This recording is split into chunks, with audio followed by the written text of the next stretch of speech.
Sampai akhirnya gue merenung, nggak bisa nih gue terus-terusan seperti ini. Kalau gue terus-terusan seperti ini, gue hanya akan semakin terpuruk dan gue nggak bisa ngapa-ngapain. Dan terlebih lagi, hidup gue jadi semakin lama semakin gak bahagia. Dan bisa-bisa gue ngambil jalan pintas kayak untuk malah ke hal-hal yang lebih negatif, mungkin mabuk-mabukan dan lain sebagainya.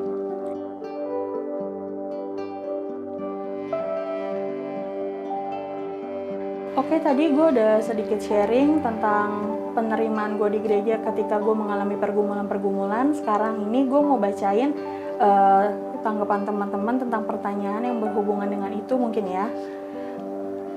Yang pertama, jemaat yang gak welcome. Mungkin bukan masalahnya di jemaat kali ya kalau menurut gue pribadi.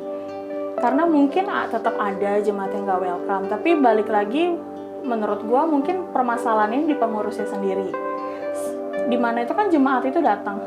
Sedangkan pengurus itu kan harusnya yang menyambut. Seharusnya dari kitanya ini yang pengurus yang harus lebih welcome dulu. Bagaimana jemaat mau welcome kalau kita sendiri pun gak bisa berbaur untuk welcome terlebih dahulu ke jemaat. Itu sih kalau dari gue.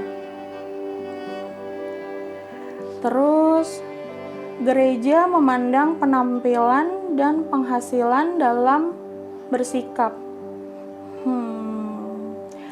Gue pernah denger sih hal ini.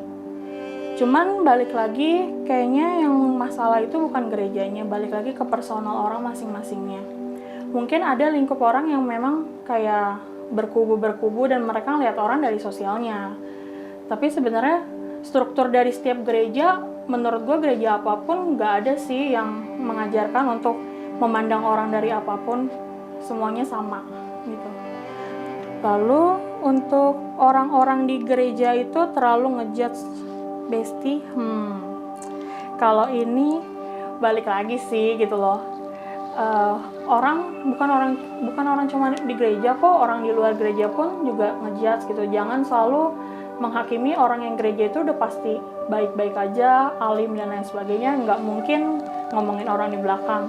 Kita tuh balik lagi manusia, pasti ada yang ngomongin seperti itu. Dan kita ya harus maklumin, bahkan kalau kita jadi orang tersebut, ya kurang-kurangin deh untuk hal-hal kayak gitu loh. Karena kan nggak baik juga, ngapain lu ngomongin orang lain kalau diri lu juga belum benar.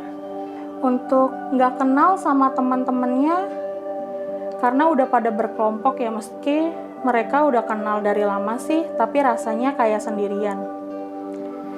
Kalau hal ini pernah banget gue alami, terutama di bagian pemuda ya, waktu pertama awal-awal. Itu balik lagi sesuai yang tadi gue ada ngomongin tentang terlebih dahulu pengurusnya lah yang harus welcome. Karena kalau dari pengurusnya yang nggak bisa mengarahkan, kita pun sebagai jemaat juga bingung. Kita harus ngobrol sama siapa, kita harus kenal sama siapa. Sedangkan kalau mereka semua sudah berkubu-kubu kan, balik lagi ke orang kan ada personalnya yang mungkin memang pendiam ataupun kurang bisa bergaul. Itu jadinya berat untuk mereka, nggak mungkin kan mereka so kenal say hi duluan atau gimana. Terus akhirnya mereka malah jadinya bingung sendiri. Akhirnya mereka mau nggak mau mutusin ya ke gereja pulang. Akhirnya walaupun udah lama ya nggak akan kenal sama siapa-siapa. Itu sih menurut gue.